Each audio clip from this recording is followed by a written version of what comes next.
Bonjour mesdames et messieurs, frères et sœurs de Devotional. Que la grâce et la paix de Jésus-Christ, notre Seigneur, soient avec vous tous. C'est toujours avec joie que nous vous retrouvons sur cette plateforme et je dois toujours dire merci à la direction de cette ligne pour l'invitation constamment de venir partager avec vous la parole de Dieu.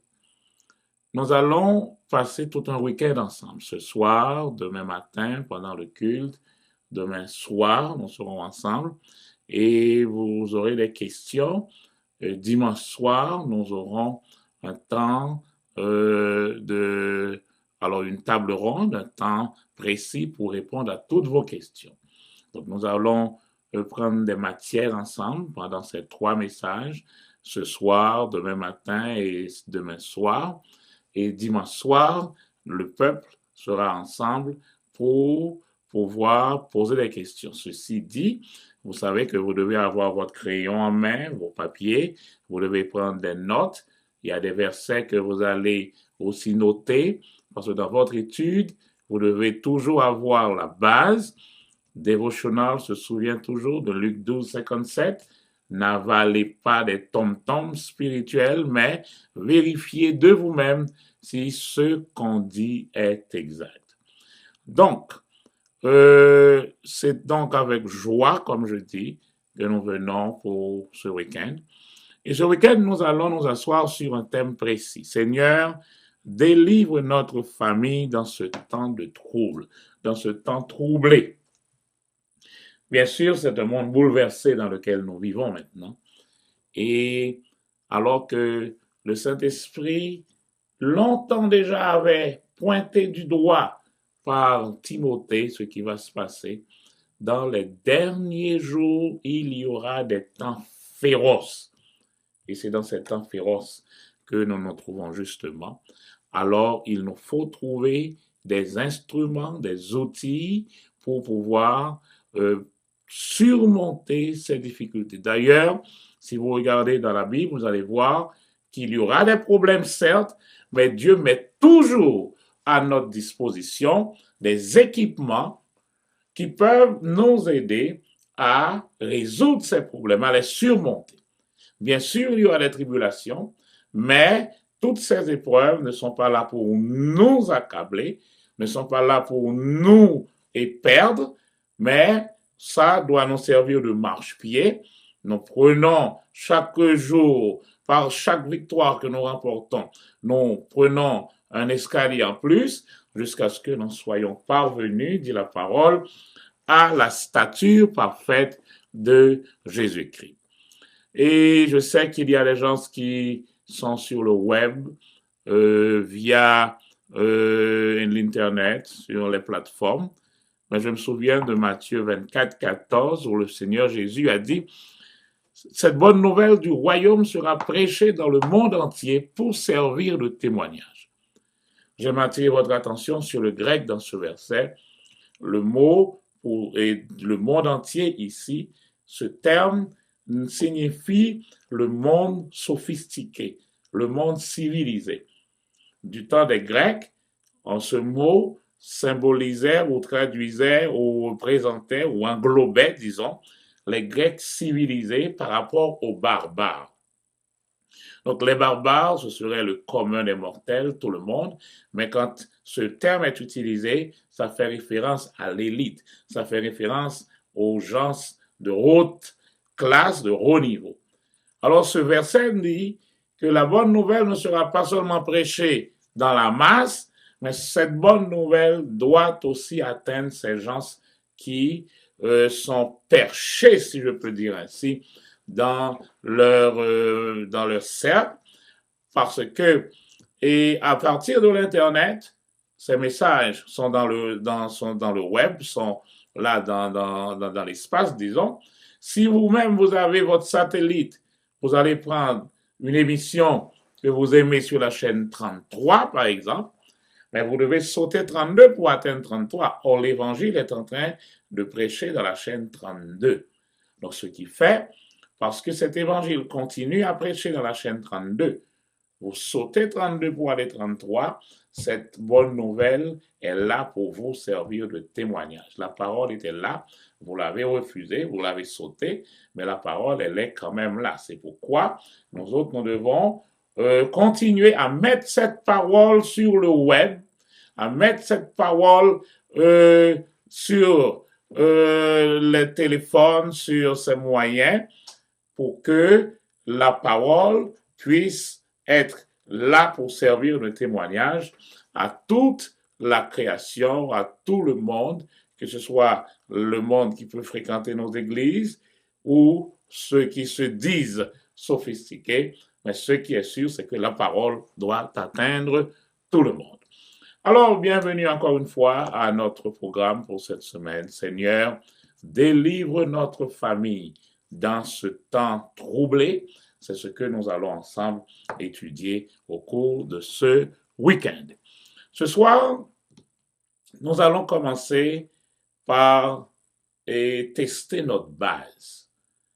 Vous savez, le mariage ou la famille, c'est une construction.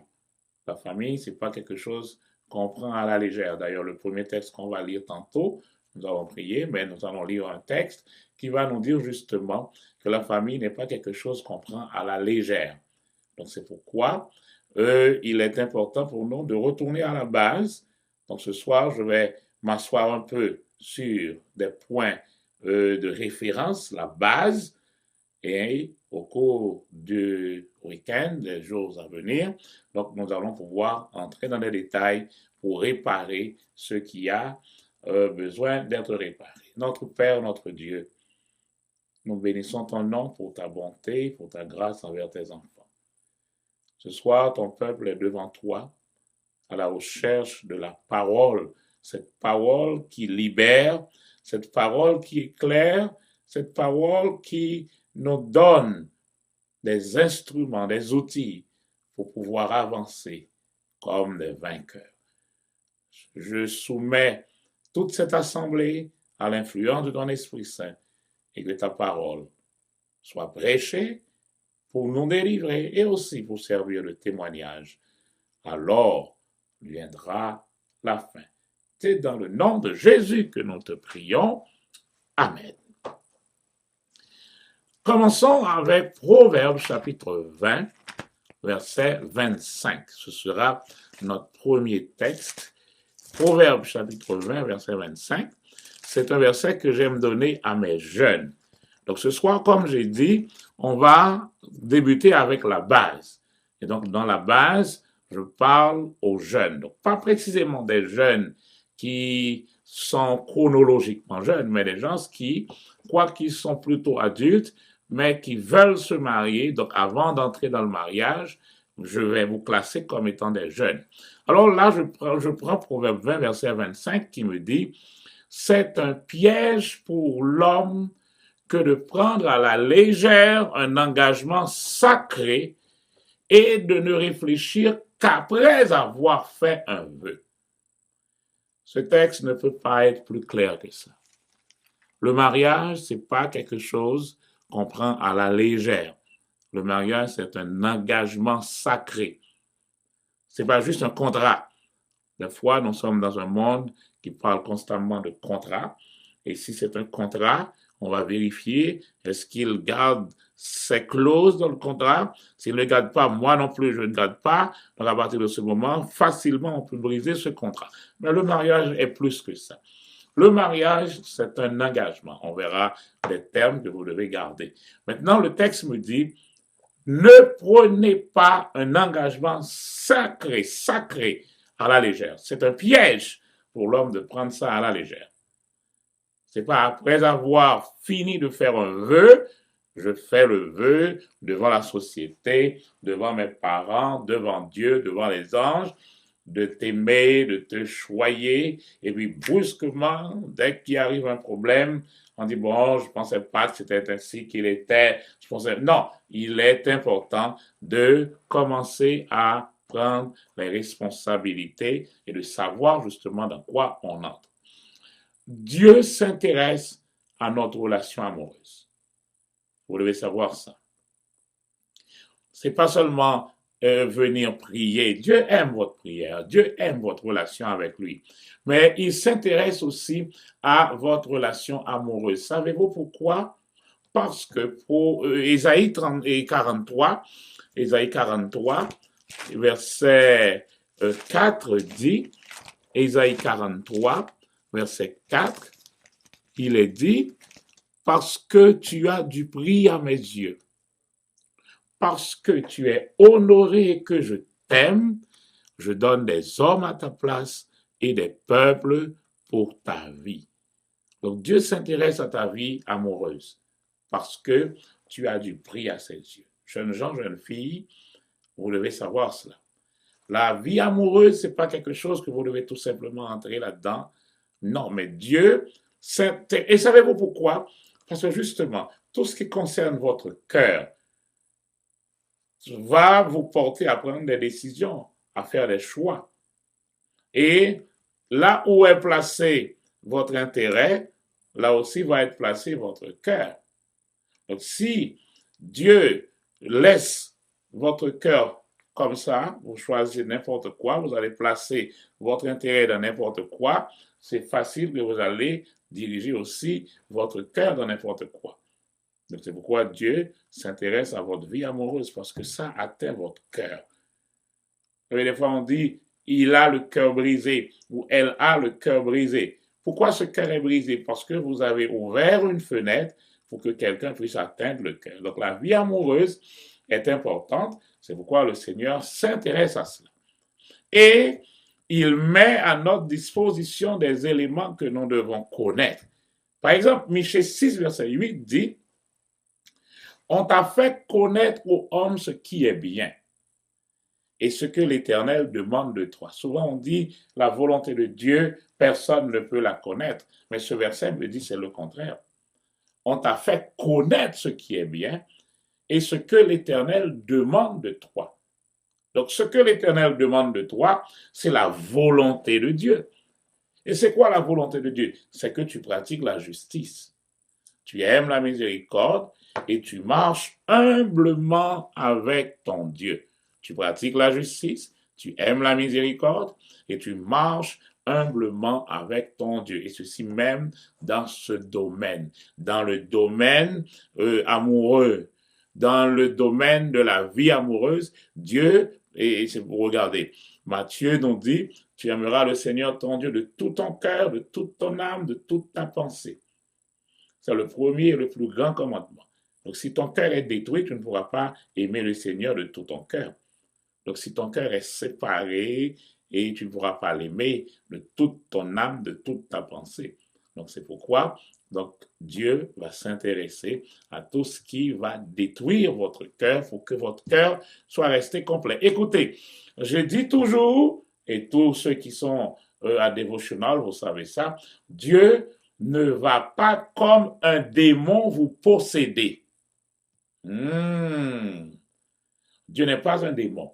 Le démon vous possède, mais Dieu ne fait pas ça. Dieu veut que vous soyez complet. Dieu veut que vous soyez, que vous restiez, que vous gardiez toute votre volonté à vous et que vous décidez personnellement de vous soumettre à sa volonté. Faites la différence pour moi. Si Dieu, avec toute sa force, pouvait dire, bon, ok, je vais te faire ce que je veux, là, il n'y a pas d'amour là-dedans. Donc là, vous seriez comme les autres animaux, on vous dit, faites ceci, faites cela, mais Dieu ne veut pas ça. Dieu veut des personnes. D'ailleurs, on sait qu'il nous a créés à son image et à sa ressemblance. Donc votre relation avec Dieu, c'est une chose volontaire, c'est une chose assez importante, mais Dieu réclame la belle place que la sœur White appelle la meilleure et la première, la place exclusive où vous allez développer une relation avec lui. Et à partir de ce moment, vous allez découvrir que, en fait, votre source est en Dieu. Votre vie est cachée. Jésus nous dit, la vie est cachée en Christ. Si quelqu'un est en Christ, voyez l'idée, c'est caché, alors votre travail, votre richesse, votre carrière, votre plaisir et même votre mariage entrent aussi dans ce processus.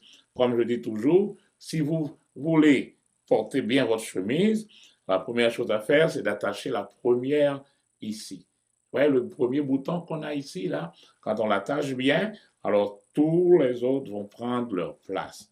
Donc c'est ça. Quand on met Dieu à la première place, la meilleure place, alors que ce soit notre carrière, que ce soit notre loisir, que ce soit notre mariage, notre richesse, tout ce que nous devons posséder, tout ça va entrer en ordre quand nous plaçons Dieu à la première et à la meilleure place. Donc la question est de savoir si nous allons vivre tout simplement pour nous-mêmes, nous allons faire ce que nous voulons comme bon nous semble, nous allons suivre notre rêve, notre idéologie, ou est-ce que nous allons choisir de suivre la vie de Dieu? Ce que je peux vous donner comme garantie, c'est que ce que Dieu a pour vous est meilleur que tous les plans que vous-même vous pourriez faire pour vous-même. Que ce soit vos études, vous avez toutes sortes de degrés, mais quel que soit le niveau, ce que Dieu prépare pour vous est toujours le meilleur. Donc, si vous faites de Dieu votre priorité, vous allez l'aimer avec passion, avec toute votre émotion, tout votre esprit. L'esprit, c'est le cœur, tout votre cœur. Et maintenant, votre physique y entre, votre corps. Alors, quand Dieu est le point de départ, comme je l'ai dit, toutes les autres choses vont prendre leur place. C'est ce que Jésus a dit. Cherchez premièrement le royaume et la justice de Dieu, et toutes les autres choses vous seront données par-dessus. Donc, le mariage fait partie de ce verset. Dans toutes les autres choses, ça prend aussi le mariage. Donc, le mariage va être une institution de ce monde qui nous montre quelques vérités importantes sur le monde de Dieu, sur l'autre monde. Donc, le mariage, c'est une institution du royaume de Dieu. Reprenez ça. Le mariage est dans ce monde, mais il est là pour nous enseigner quelque chose de plus profond, de plus important, et ça concerne le monde du royaume de Dieu. Donc le mariage est une institution du royaume de Dieu. Ce qui est important pour nous, c'est de comprendre notre position en tant que citoyen ou citoyenne du royaume de Dieu. Et vous savez une chose, en tant que citoyen et citoyenne du royaume de Dieu, nous sommes appelés à démontrer au monde l'amour que Dieu a pour nous. Laissez-moi reprendre ceci. Je voudrais que mes jeunes comprennent cela, ceux qui veulent entrer dans le programme de mariage, que vous arriviez à comprendre. Si vous voulez savoir à quel point Dieu vous aime et vous voulez offrir ce même amour à quelqu'un, vous êtes prêt pour entrer dans le mariage. Je vais reprendre. Dans le mariage, vous allez toujours vous rappeler de l'amour que Dieu a pour vous. Vous savez à quel point Dieu vous aime. Je n'ai pas besoin de vous rappeler à quel point Dieu vous aime. Jean 3,16 nous dit déjà à quel point. Car Dieu a tant aimé. Le temps ici, c'est tellement. Dieu a tellement aimé le monde qu'il a donné son Fils unique. Donc, quand nous savons à quel point Dieu nous aime, à quel point il s'est engagé pour nous sauver, au point que Jésus va donner sa propre vie pour pouvoir nous délivrer, pour pouvoir nous sauver. Donc, quand nous savons à quel point Dieu nous aime, et maintenant nous décidons de donner cet amour, ce même degré d'amour à quelqu'un d'autre que nous allons appeler un conjoint, ma femme ou mon mari, à partir de ce moment, je suis prêt pour entrer dans le mariage. Parce que c'est ça qu'il y a dans le mariage. Dans le mariage, Nous allons nous engager à aimer l'autre personne, mon mari ou ma femme, avec le même degré d'amour que Dieu m'aime. Donc, cela veut dire quoi déjà? Si vous êtes intelligent mais jeune, vous allez découvrir que l'élément numéro un pour votre mariage, c'est de connaître à quel point votre Père céleste vous aime. Vous devez découvrir à quel point Dieu vous aime. Et quand vous découvrez cela, vous êtes prêt pour entrer dans le mariage. L'apôtre Paul dit, donc là, vous allez découvrir la grandeur, la hauteur, la profondeur de cet amour, comprendre avec tous les saints la longueur, la largeur, la profondeur et la hauteur de cet amour. Quel amour? L'amour de Christ. Cet amour qui surpasse toute connaissance. Et là, il dit, en sorte que vous soyez remplis jusqu'à toute la plénitude de Dieu. Maintenant, il est important pour nous, frères et sœurs, de comprendre que le mariage est quelque chose de sérieux. Vous devez faire tout ce qui est possible, qui est de votre possible, pour réussir dans votre mariage. Parce que le mariage, c'est un moyen que Dieu met à notre disposition pour nous faire grandir. C'est un véhicule choisi par Dieu pour nous faire grandir, pour que nous devenions la personne que nous sommes appelés à devenir. Ou pas jamais à qui niveau égoïste ou ne pas marié. Ou pas jamais à qui niveau où il y a orgueil dans le cœur, à qui niveau où peine tout le temps pour qu'on marie. Parce que dans le mariage, Dieu va vous donner des occasions pour exprimer votre amour, pour exprimer, et des fois, et vous allez mettre le bien-être de l'autre avant vous, donc, et par le mariage, vous allez apprendre la patience, vous allez apprendre la sagesse, vous allez apprendre la discipline, le sacrifice, vous allez apprendre l'altruisme, comment vivre avec un autre, comment aimer un autre. Vous allez apprendre l'humilité. Ah oui, vous allez apprendre comment souffrir, mais souffrir avec amour, souffrir avec grâce. Et c'est ce que le terme patience déjà veut dire. La patience, c'est supporter longtemps quelque chose. Mais vous ne le faites pas juste parce que vous le faites. Non, vous le faites avec amour. Vous supportez le poids jusqu'à ce que cela arrive à changer. Donc, dans le mariage, il y a des qualités que vous allez développer. Et ces qualités, c'est seulement dans le mariage qu'on peut les développer. Donc, je m'adresse à mes célibataires qui sont dit qu'ils sont des célibataires endurcis. Bien sûr, vous resterez. Et ça ne veut pas dire que vous n'allez pas être sauvés.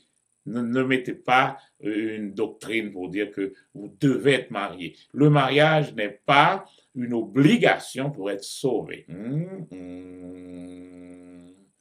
Mais il y a des choses que vous ne pouvez pas goûter sans le mariage. Il y a un niveau que vous ne pouvez pas. C'est pourquoi vous allez voir que si quelqu'un n'est pas fidèle dans son mariage, on ne peut pas lui faire confiance n'importe quel autre et nulle part ailleurs. Parce que dans le mariage, là, vous allez avoir toutes les possibilités pour mettre en application certaines vertus. Dans le mariage, vous pouvez le faire et vous ne trouverez nulle part ailleurs endroit où vous pouvez pratiquer cela. Vous savez, c'est la résistance qui construit un muscle. Donc, si je veux construire mon muscle, je ne vais pas prendre une feuille de papier volante comme ça pour faire la résistance, mais je prends quelque chose de plutôt résistant, un poids de combien de grammes, par exemple, de combien de livres, pour soulever, et la résistance, c'est ce qui construit le muscle. Donc si vous avez l'engagement, l'amour, le pardon, la confiance, la fidélité, ce sont des vertus qui sont pratiquées seulement dans des moments difficiles. Dans les moments où il est difficile de les pratiquer et vous décidez de les pratiquer, là, vous avez la résistance. Quand quelqu'un vous fait des choses que vous n'aimez pas et vous devez quand même rester avec cette personne, vous devez quand même servir cette personne, là, vous avez une résistance devant vous. Donc, c'est important. Donc, le mariage est un creuset que Dieu va utiliser pour former des vertus divines dans notre vie.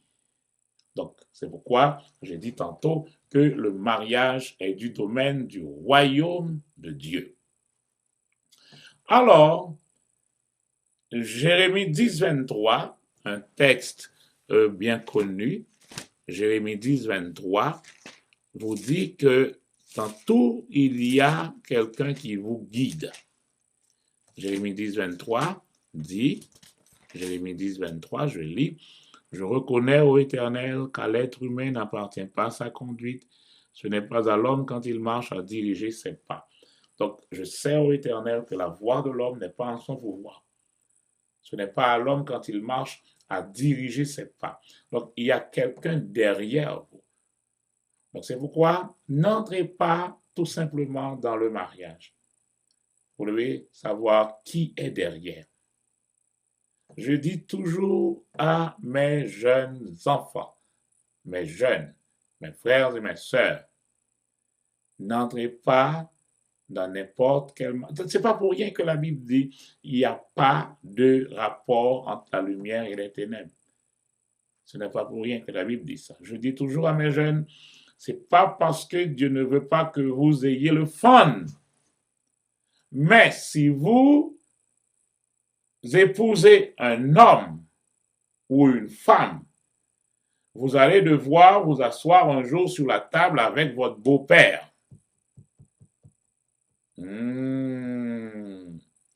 Si cet homme est un fils de Dieu, vous allez manger avec votre beau-père qui est Dieu. Mais si cet homme est un fils du diable, vous devez manger avec votre beau-père et vous allez manger ce qu'il aime. Vous allez devoir lui préparer ce qu'il aime. Donc c'est pourquoi il est important, vous voyez, ce qu'on dit là, c'est pas pour rien qu'on les dit. Et la Bible nous dit déjà, si vous avez de la bonne volonté, Ésaïe, je crois que c'est Ésaïe 1er, verset 19, Ésaïe 1er, 19, cherchons ce texte ensemble, et je vous les donne pour que vous puissiez les écrire. Ésaïe 1er, 19 dit, si vous vous décidez pour l'obéissance, dans d'autres versions, c'est dit si vous avez de la bonne volonté. En fait, c'est si vous vous décidez pour l'obéissance, si vous êtes docile, vous mangerez les meilleures productions du pays. Les meilleures productions du pays, ça concerne aussi votre mariage. Il y a des hommes qui sont classés dans les meilleures productions. Il y a des femmes, vous ne saviez pas ça, il y a des femmes qui sont placées dans les meilleures productions. Donc, n'allez pas pour n'importe quel homme, n'importe quelle femme, tout simplement, parce que bon, il me faut un homme, donc juste pour un garçon, juste pour une femme, pour maintenant là. Non, vous devez aller pour ce qu'il y a de meilleur, le meilleur de Dieu. Dans le meilleur de Dieu, vous allez vous épanouir. Des fois, on pense que c'est de Yoa ou qu'à épanouir. Mais non, l'endroit le plus sûr pour vous épanouir, c'est dans le meilleur de Dieu. Là où il y a la bénédiction, là où il y a la prospérité, là où il y a la sécurité, il n'y a pas un autre endroit où on peut s'épanouir que dans le centre de la volonté de Dieu, dans le centre de l'obéissance. Donc, quand vous obéissez, c'est la clé. Quand vous obéissez, à partir de ce moment, vous allez jouir, c'est ce que Dieu a dit à Adam, tu pourras manger de tous les arbres du jardin, mais ça reste classé, connecté avec l'obéissance. Du moment où Adam a désobéi, il devait laisser le jardin pour aller à l'extérieur, justement, à la recherche de ce qu'il a. C'est souvent, nous nous contentons du moins bon. Dieu a le meilleur pour nous. Il a le meilleur, le paquet, ou du moins le paquet qui a tout, mais souvent vous vous limitez à un moins bon et vous êtes épuisé. Des fois, vous dites, qu'est-ce que Dieu m'a fait comme ça? C'est parce que justement, vous avez choisi le moins bon, alors que Dieu a pour vous le meilleur. Jeunes gens, il devient donc de notre responsabilité de marcher dans l'obéissance, de marcher dans la direction où il y a le meilleur de Dieu. Le meilleur de Dieu se trouve dans cette direction, dans la direction de l'obéissance. Il y a des gens qui vont se marier pour plusieurs raisons. Certaines raisons sont de bonnes raisons. Là, on les encourage à le faire. Il y a d'autres raisons qu'on peut dire, oui, bon, là, c'est passable. Mais il y a des gens qui sont mariés pour de mauvaises raisons. Et ce soir, nous allons nous asseoir un petit peu sur les mauvaises raisons. C'est pourquoi beaucoup de mariages vont faire naufrage. Aujourd'hui, nous disons, Seigneur, sauve notre mariage, parce que justement, nous sommes en train de tomber dans des pièges. Notre mariage est en train de faire naufrage. Donc, les couples n'ont pas compris les principes de relation, les principes du mariage. Ils n'ont pas vu les choses à la base, comme le texte de début. Ils ont pris à la légère cette affaire de mariage, et c'est pourquoi, justement, tous ces mariages font naufrage. Galates 6, verset 7 dit, cherchons, Galates 6, 7, Galates 6, verset 7, il a dit, ne vous y trompez pas. On ne se moque pas de Dieu. Ce qu'un homme aura semé, il le moissonnera. Ne vous y trompez pas. Souvent, on pense que, bon, on peut faire ce qu'on veut. Et vous savez, quelqu'un a dit, j'aime cette définition, quelqu'un a dit, la folie, c'est quoi? La folie, c'est continuer à faire les mauvaises choses et attendre de nouveaux résultats.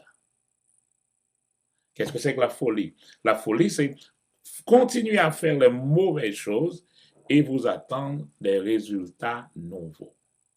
Ça, c'est la folie. Alors que le texte me dit, là, Galates 6, 7, ne vous y trompez pas. Ce qu'un homme aura semé, il le moissonnera. Vous comprenez? Et il va dire, vous semez peu, vous moissonnerez peu. Vous semez en abondance, vous moissonnerez en abondance.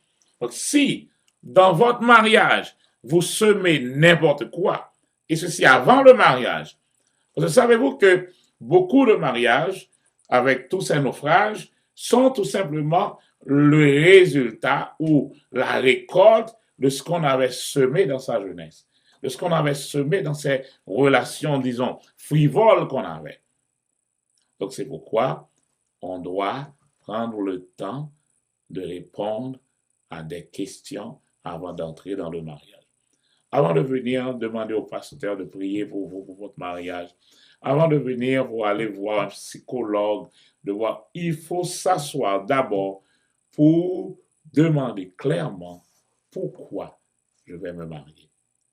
Sinon, sur votre chemin, sur votre parcours, il va y avoir ce qu'on appelle des larmes et des compromis. La Bible appelle ça d'une autre manière. La Bible dit des pleurs et des grincements de dents.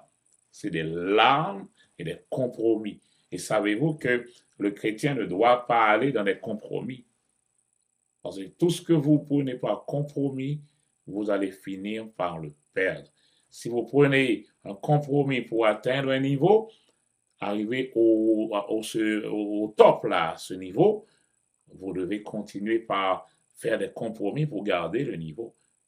Sinon, si vous ne tombez pas toujours dans ces mêmes pièges, vous allez perdre. Donc, n'allez pas dans votre mariage par compromis. Vous devez connaître, jeunes gens, pourquoi vous voulez vous marier. qu'est-ce qui est la motivation de votre mariage? Qu'est-ce qui est un problème? Et si vous êtes devant un problème, prenez votre temps. Ne vous pressez pas. Le mariage n'est pas une condition de salut. Le mariage, la Bible ne dit pas et vous devez vous marier pour être sauvé. Non, on est sauvé par la grâce, par le moyen de la foi, marié ou pas marié. Mais dans le mariage, il y a des choses que vous pouvez jouir, il y a un travail qui va se faire dans ce mariage, et quand vous le prenez bien, vous ne subissez pas votre mariage, mais vous jouissez de votre mariage. La différence, hein? Il y a des gens qui subissent leur mariage, mais ils ne jouissent pas de leur mariage. Et ce que nous voulons, c'est pas juste se marier pour un moment, c'est pas juste plaisir d'un moment et chagrin pour toute une vie, vous comprenez? Donc, il est important de le faire. Donc, il ne faut jamais, et j'insiste sur ça, avant de voir quelques détails, jamais, jamais, jamais prendre la décision de vous marier par compromis. Sinon, vous allez avoir problème avec le pasteur plus tard pour lui demander constamment de venir prier pour vous. Vous allez avoir problème, vous allez demander tout le temps d'aller voir un psychologue, d'aller voir un conseiller, parce que justement, vous avez bâti votre mariage sur des compromis.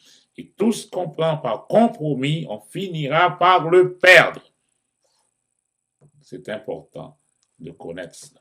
Donc, il y a des raisons pour lesquelles le mariage est déconseillé. On vous déconseille d'aller dans ce niveau. Ça vous demande peut-être de faire un recul sur vous-même, d'analyser, d'attendre. Ne vous pressez pas quand il s'agit de cette histoire de mariage. Allez-y. Je vais vous donner une liste de quelques raisons pour lesquelles il ne faut pas se marier. Ne dites pas que Pasteur Bernard est contre le mariage. Non, je suis pour le mariage. La Bible dit, je veux que les jeunes se marient, qu'ils gouvernent leur maison, qu'ils forment leur propre famille. Nous sommes pour le mariage. Parce que sans le mariage, vous ne pouvez pas avoir de beaux enfants comme vous voulez l'avoir. Vous ne pouvez pas jouir de toutes ces belles choses qu'il y a là-dedans.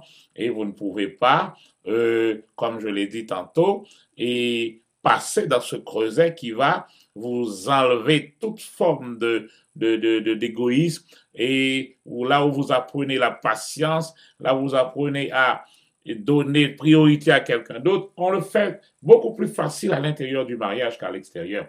À l'extérieur, c'est correct, tout est beau. Mais dans le mariage, là, ça prend toutes ces choses-là donc pour enlever ces mauvaises plantes dans votre vie. Ça prend le mariage. Donc, je suis pour le mariage.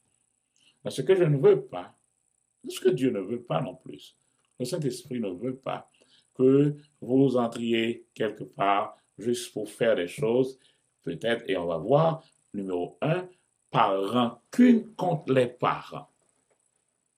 S'il y a une raison pour laquelle vous n'allez pas plonger dans le mariage, c'est par rancune pour vos parents. Moi, je suis fatigué à faire tout ce qu'ils me disent de faire. Je vais me marier. Oh, mauvaise raison. Je vais me marier pour leur montrer que je suis un adulte. Mauvaise raison. Un tel mariage n'est pas motivé par l'amour. Un tel mariage n'est pas motivé par un engagement, par une amitié qui s'est développée, mais c'est un moyen de s'évader de la domination des parents. Ne faites pas ça. Si vous voulez montrer que vous êtes adulte, étudiez, travaillez, découvrez qui vous êtes, mettez toutes les connaissances sur vous. Donc, découvrez qui vous êtes, Quand vous êtes adulte, vous allez voir que vous êtes adulte, tout le monde va voir que vous êtes adulte, mais n'allez pas vous marier pour montrer que vous êtes adulte. Erreur capitale.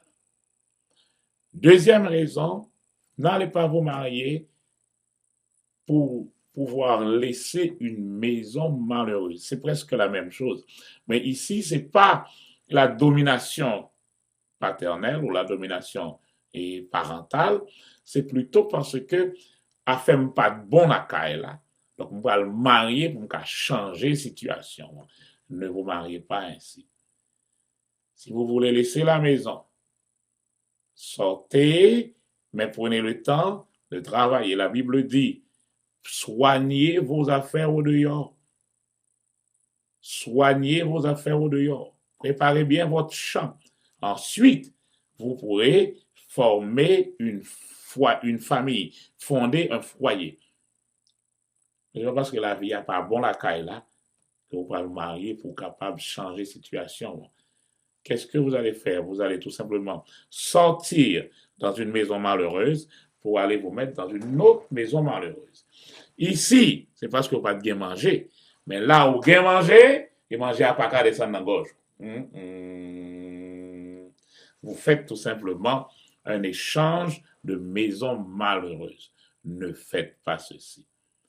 S'il arrive que ça ne marche pas comme sur des roulettes dans votre couple, qu'est-ce que vous allez faire? Puisque quand ça ne marchait pas, vous aviez pris un raccourci.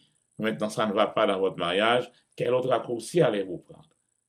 Faites bien attention. N'entrez pas dans un mariage parce que vous voulez sortir d'une maison malheureuse, d'une maison où elle n'a pas de bon, pour aller changer la situation. Souvent, ça montre que ça ne marche pas. Vous allez regretter ça plus tard. Troisièmement, ne vous mariez pas juste parce que vous voulez changer une image de soi négative. Maintenant, écoutez ceci. Le mariage sain, S-A-I-N ici, c'est la réunion de deux personnes complètes. Attendez bien, ça me va le dire là. Le mariage, c'est la réunion de deux personnes complètes. Souvent, on pense que moi, je suis la moitié d'une autre. Non, Dieu n'a pas créé de demi-personne. Qu'est-ce ça pour moi? Dieu n'a pas créé de demi-personne. Vous êtes mariés parce que vous êtes complet. Votre mari est complet, votre femme est complète. Donc, c'est deux personnes complètes qui vont se mettre ensemble pour former un mariage complet. Parce que, attendez ça, le mariage agrandit les défectuosités de notre caractère et expose notre propre façon de voir les choses. Bon, bonne bagaille qu'on gagne caché, c'est seulement l'homme marié qui a sauté dehors. Pourquoi? Parce que qu'on y a pas gain bien caché l'ombre encore. Donc, si vous n'avez pas une bonne image de soi avant le mariage, vous risquez de l'aggraver par le mariage. Parce que le mariage agrandit les défectuosités. Le mariage met au clair ce qu'il y a déjà à l'intérieur. C'est comme l'argent, nous disons ça déjà. L'argent, il est là comme un catalyseur. Ça que t'es là déjà, l'on balle l'argent vient faire le plus. Sous un mauvais monde, vous mettez l'argent dans la main, la vient plus mauvais, la fait plus mauvais bagaille. La va créer toutes des choses pour faire mauvais bagaille. Mais si c'est déjà à la base du bon monde, ou balle l'argent, la besoin toute opportunité pour le faire bon bagaille. Le mariage, c'est la même chose. Donc, si vous avez une mauvaise image de soi avant le mariage, vous risquez de l'aggraver. Pourquoi? Parce que le mariage est là pour vous faire voir justement ce qu'il y a à l'intérieur. C'est pourquoi vous devez rechercher votre valeur, pas dans votre mari, pas dans votre femme. Vous ne pouvez pas vous marier pour carrer l'eau dans un tel. Ou marié pour tout, moi-même, je suis le mari d'une telle. Une telle, c'est dans gros place. Non, non. Si vous voulez avoir de la valeur, cherchez votre valeur en Dieu. Vous vous rappelez de Isaïe 43 qu'on a lu tantôt. Parce que tu as du prix à mes yeux. Tu es honoré. Honoré veut dire déjà, tu pèses lourd dans ma balance. Tu es honoré et je t'aime. Et là, je donne des hommes à ta place et des peuples pour ta vie. Mais pas juste pour que l'on puisse m'appeler Marie un tel, Madame un tel. Donc, à partir de ce moment, pour changer mon image négative, je vais me marier. Mauvaise raison, mauvaise décision. Tu dois savoir d'abord que tu fais partie d'une famille royale, la famille de Dieu. Donc, un problème de négativité dans l'image de soi, sa solution, c'est de retourner vers Dieu. Aller vers le Saint-Esprit qui peut vous remonter le moral. Le Saint-Esprit, son job, c'est de vous orienter sur votre valeur. Votre valeur ne dépend pas de votre mari. Votre valeur ne dépend pas de votre femme. Mais votre valeur dépend de Dieu. Vous n'allez jamais vous comparer à votre mari, jamais vous comparer avec votre femme. Si vous voulez vous comparer, comparez-vous à Jésus. Pourquoi? Parce que le niveau, le standard par lequel Dieu va nous juger, c'est Jésus. Dieu ne va pas me juger par ma femme, ni par mon mari. Mon standard, c'est Jésus. Donc le remède pour une image de soi négative, c'est d'aller vers Dieu. C'est lui qui me donne la solution. Alors, Proverbe 20, verset 6, nous dit qu'un homme fidèle, le mot Aman, c'est un homme qui est la confirmation, ce mot veut dire assurance, ce mot veut dire digne de confiance. Connaissez-vous le verset? Proverbe 20, verset 6 dit, beaucoup de gens se disent qu'ils sont bons, mais un homme fidèle, qui peut le trouver? Donc le mot fidèle ici, c'est le mot Aman. Oui, Aman, je mets A-M-A-N. Changez A, mettez E, ça fait Amen. C'est la même racine hébraïque. Donc c'est une confirmation. Quand on dit Amen, ça veut dire c'est ça. Donc un homme fidèle, c'est ça. Un homme fidèle, c'est un homme qui est digne de confiance. C'est confirmé, c'est courage, durabilité. Un homme. Maintenant, Proverbe 31 dit, ça va parler d'une femme vertueuse. Le mot vertueuse ici, c'est le mot tchahil. Ce mot veut dire force. Ce mot veut dire dignité. Ce mot veut dire excellence, puissance, armée d'élite. Donc voilà la réunion. Un homme fidèle, un homme qui, quand il est quelque part, tout le monde dit le chef est là. Et une femme, c'est puissance. Vous imaginez? Donc là, vous allez avoir une équipe. Donc ce n'est pas une demi-personne. Ce n'est pas deux demi-personnes qui vont donner un entier. Non, vous n'êtes pas une moitié. Vous êtes une personne à part entière, de même que l'autre est une personne à part entière, et les deux, vous allez vous mettre ensemble pour former ce qu'on appelle le mariage. Quatrième raison, on va rapidement maintenant. On ne se marie pas pour se venger d'une relation brisée. Vous te remet en un tel, donc remet en crasé, et qu'on y a donc automatiquement pour venger de lui, ou prendre n'importe ça que vous dites. Il y aurait ça RRI, remplacer, comment? Retirer, remplacer immédiatement. Ça, ce n'est pas un mariage d'amour. C'est un mariage, on appelle ça un mariage pansement. Ne faites pas ça. Ne vous mariez pas parce que vous voulez panser une blessure. Vous n'êtes pas guéri. Vous vous mariez, à partir de ce moment, vous allez faire n'importe quoi juste pour vous venger. Et donc, quand ça passe dans le cas ça, sans qu'on ait notre appareil, c'est exactement ce qu'on va le faire. Et le problème, c'est que quand vous faites ça, vous pensez que vous faites mal à l'autre, mais c'est vous prenez vous-même un poison et vous vous attendez à ce que c'est l'autre qui meure à votre place. Donc, quand vous vous mariez parce que vous voulez vous venger, c'est boire un poison et attendre que l'autre là mourir en place. Ça ne marche pas ainsi. Ne prenez pas ces décisions. Vous entrez immédiatement dans une autre relation. On appelle ça un pansement, une relation de pansement, un mariage de pansement. Vous êtes en danger. Ne faites pas cela. Donc, quand vous avez un problème de traumatisme de cœur, ça ne se règle pas facilement. C'est pas juste retirer, remplacer. Non. Quand ce problème arrive, ne soyez pas un papillon social. C'est quoi un papillon social? Donc, on va voltiger juste pour remplacer la douleur par quelqu'un d'autre. Non, on ne remplace pas la douleur par quelqu'un d'autre. Une relation de remplacement n'a pas la chance de durer. Ou Maria, au monde, parce que l'autre monde, ça a aucun problème avec elle. Donc, Maria, ou t'es qu'on remet, qui dure longtemps, remet encrasé, qu'on y a fâché, pour aimer ça qui vient de marié, ou d'accord marié avec elle. Et vous faites un mariage de remplacement, et ça n'a pas de chance de durer. Le problème, c'est que, pansement, qu'est-ce qui pansement? Mon marié avec elle. Fille à garçon, ça. C'est lui qui pansement. C'est lui qui peut souffrir dans le mariage, ça. Parce qu'en fait, on pas très mal. C'est juste un pansement on prend pour couvrir une blessure. Ne faites pas ça. Ne devenez pas un papillon social.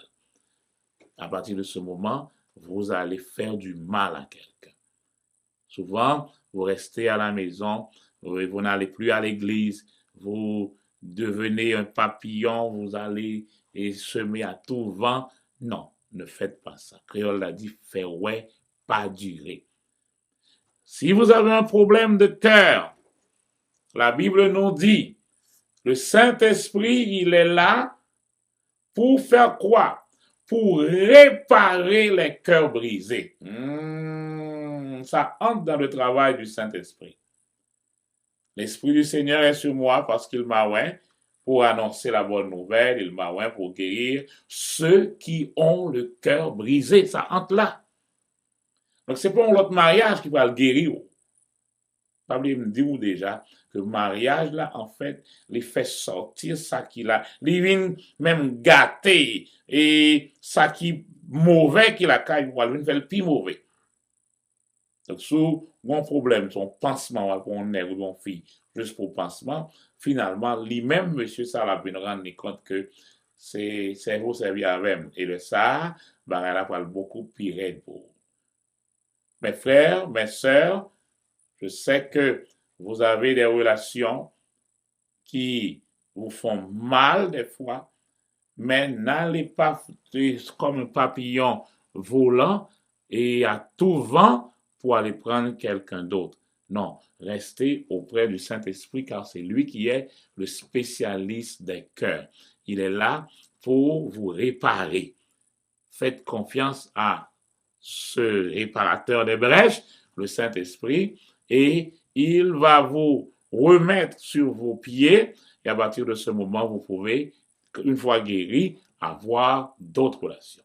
Songez ça. Je peux avoir une relation avec quelqu'un, la relation a échoué, mais moi, je ne suis pas un échec.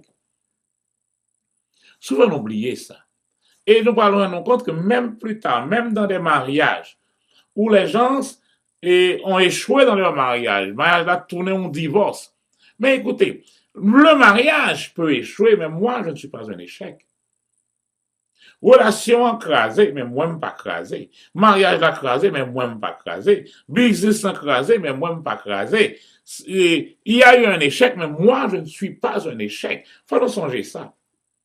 J'ai échoué dans ceci ou dans cela, mais je suis toujours, d'ailleurs la Bible me dit, je suis enfant de Dieu.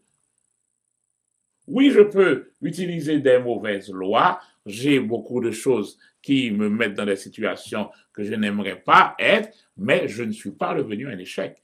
Rappelez-vous bien de ceci. On ne se marie pas juste pour penser une blessure. Cinquièmement, même non, c'est fini, là. Cinquièmement, par la peur de se retrouver seul. Dans le pays, il dit, double 6 pour mourir la mer. Résultat, vous allez vous marier avec tout premier venir ou courir marier avec elle parce que vous parlez double 6 mourir la mort. Enlevez ceci de vos têtes. Parce que pita, vous allez avoir toujours des pleurs et des grincements de dents. Des fois, pour être toutes en mon fait marié, ou venir embarrasser pour dire, oh, c'est celle ou pas mariée, et brusquement, bim, quelque chose à venir, ou tomber là-dedans. Ne faites pas ceci. Sixièmement, il y a ce qu'on appelle la peur d'indépendance. Il y a un monde qui dit, bon, faut me marier parce que je ne peux pas prendre une décision pour comme. Et faut me besoin d'un monde qui peut toujours aider pour me capable prendre une décision. Non. Si vous avez besoin de quelqu'un toujours pour prendre une décision, vous n'êtes pas prêt pour le mariage. Un mariage demande des gens qui sont capables de décider. Donc, capables d'être indépendants. Donc, si vous-même, vous êtes dépendant, côté mieux là, bon et jeunes garçons qui vivent, dépendent de maman constamment. Donc, toute bagaille, c'est maman qui fait pour eux, maman et puis brusquement, bon, maman tombe bip, les mourir. Donc, la maman mourir, ou pas qu'on fait rien, ou tu toujours dépend du monde. Donc, premier, ça, au monde, ben bon, qu'on y a un dégagé, on cherche une vieille femme ou mariée, pour nos mauvaises raisons. Mauvaise raison. Le mariage prend quelqu'un qui est indépendant. C'est pourquoi moi, je dis, nous, tout à l'heure, il n'y a pas de moitié personne. Donc, dans le mariage, vous êtes un, indépendant. Adam était seul. Mais seul ça, c'est pas seul comme s'il était manqué. C'est nous-mêmes qui dit que et l'autre c'est ma moitié. La Bible pas dit bagaille comme ça. La Bible dit l'homme quittera son père et sa mère et s'attachera à sa femme et la Bible n'a pas dit les deux moitiés deviendront une seule chair. Le mystère là-dedans, c'est et les deux. 1 plus 1 donne 2. Mais les deux deviennent 1. C'est ça le mystère dans le mariage. Si vous sont moitié, l'autre sont moitié, ils font 1, il n'y a pas de mystère dans ça. Donc c'est pour ça, il y a des gens qui vont se marier parce qu'ils ont peur de prendre des décisions, ils ont un problème de dépendance constante. Si vous essayez de trouver l'intimité avec une personne avant de parvenir à votre propre identité, toutes vos relations deviennent une tentative de vous achever. En bon créole, ça veut dire. Si vous besoin l'autre monde pour qu'à complet, mais ça ne parle pas ça. C'est un coup une bouteille qui pour qu'on jamais rempli. Et tout son poids d'utiliser l'autre là pour faire, c'est pour plein bouteille pour là. On va le puiser, tant qu'on s'ensuit pour plein pour là. Et coup pour la plein, ou jeter l'autre là. Donc, il est important pour savoir que vous-même, avant de vous marier, vous devez être quelqu'un qui est rempli. Donc, une bouteille qui n'est pas remplie, ça la fait, la prend. Bam ceci, ou pas bam affection, ou pas bam l'argent, bam ceci, bam cela, bam ceci. Automatiquement, ça, c'est seulement ça qui a comme la relation. Mais si vous êtes complet, si vous regardez le texte de Matthieu, de Proverbe 31, vous allez voir la femme de Proverbe 31 n'est pas une sangsue. Cette femme d'ailleurs n'attendait pas que son mari lui donne quoi que ce soit.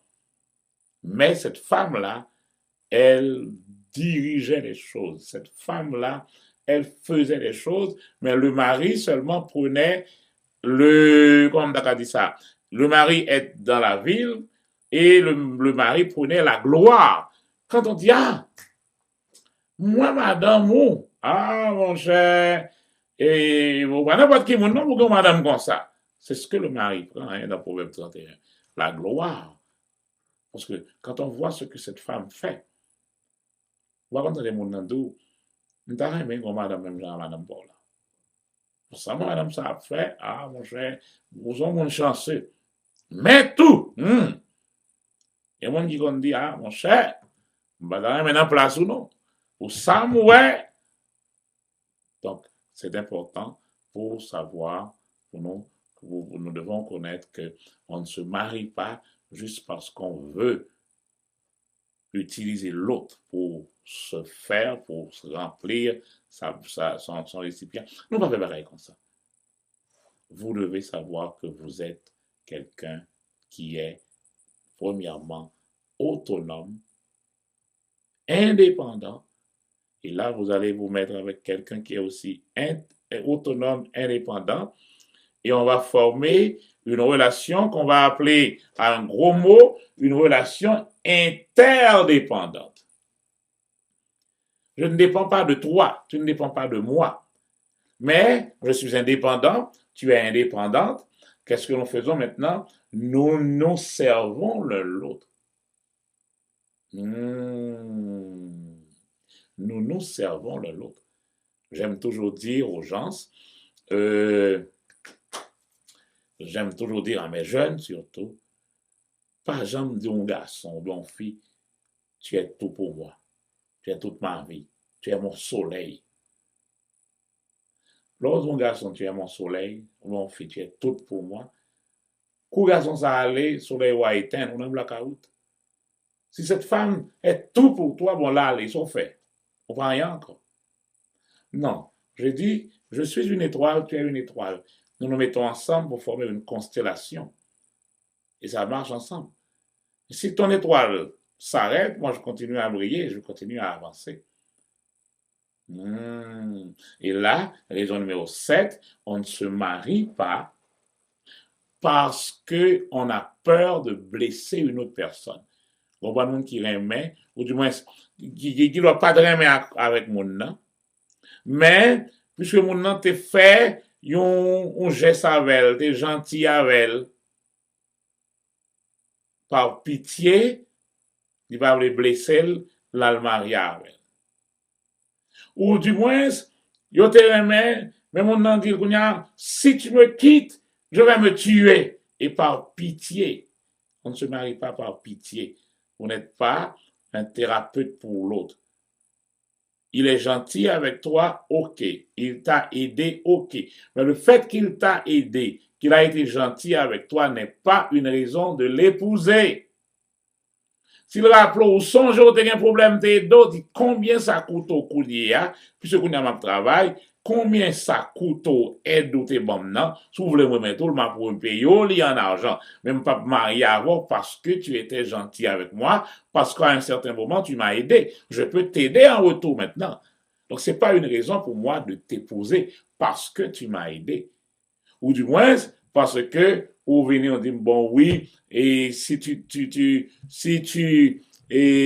veux pas te marier avec moi, et je vais me tuer, eh bien, dis-moi, qui rade vous voulez me mettre pour dans tes morts? Moi, il faut un petit sourire.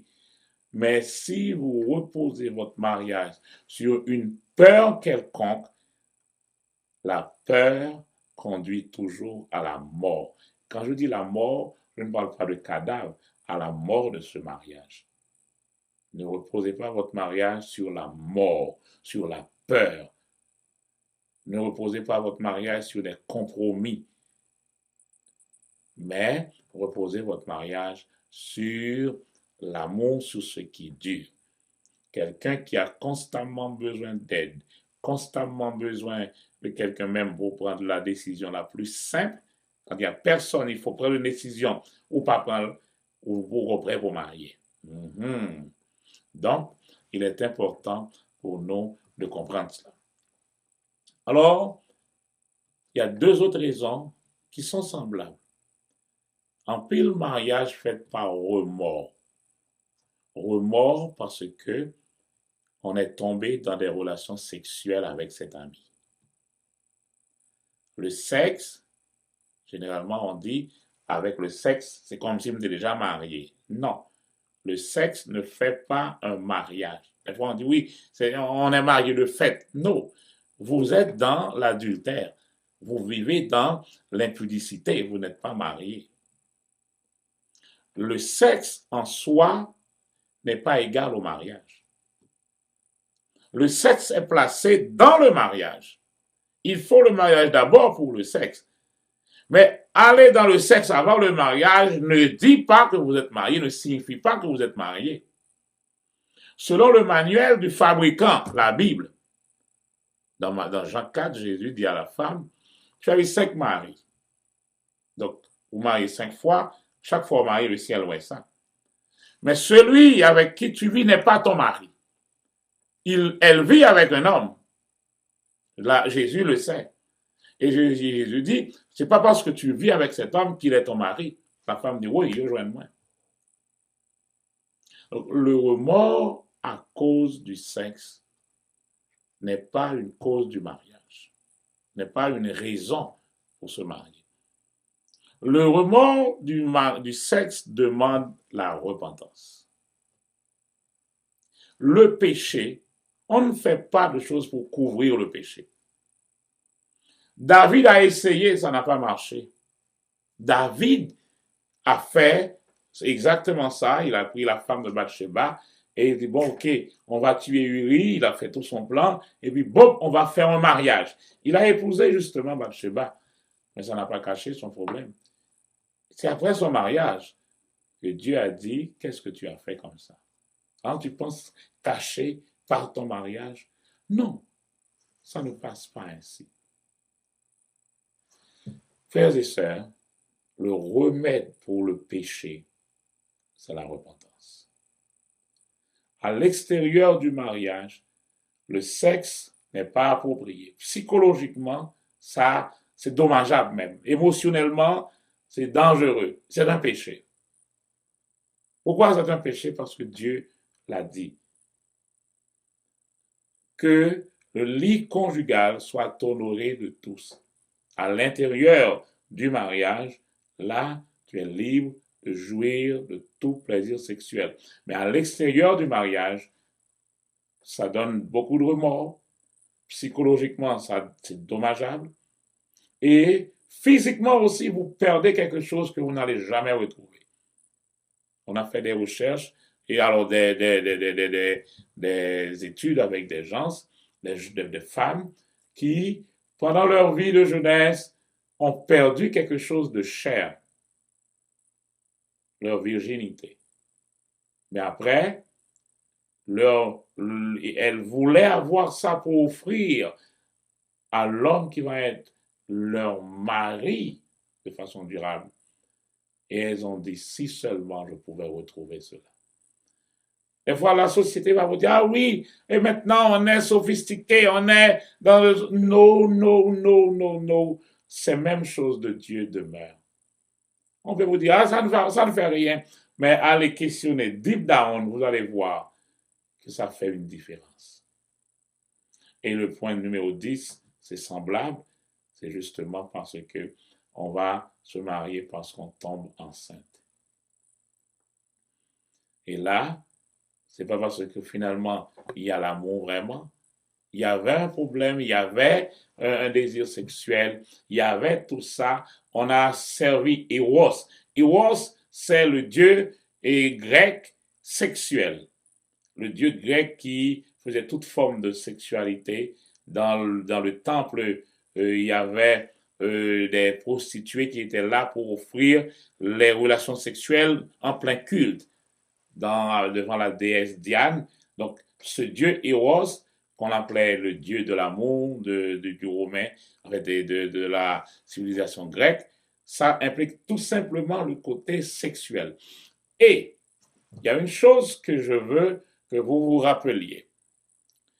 Quand ça sort du programme de Dieu, on n'est plus dans la sexualité, on est dans la sensualité. On fait la différence.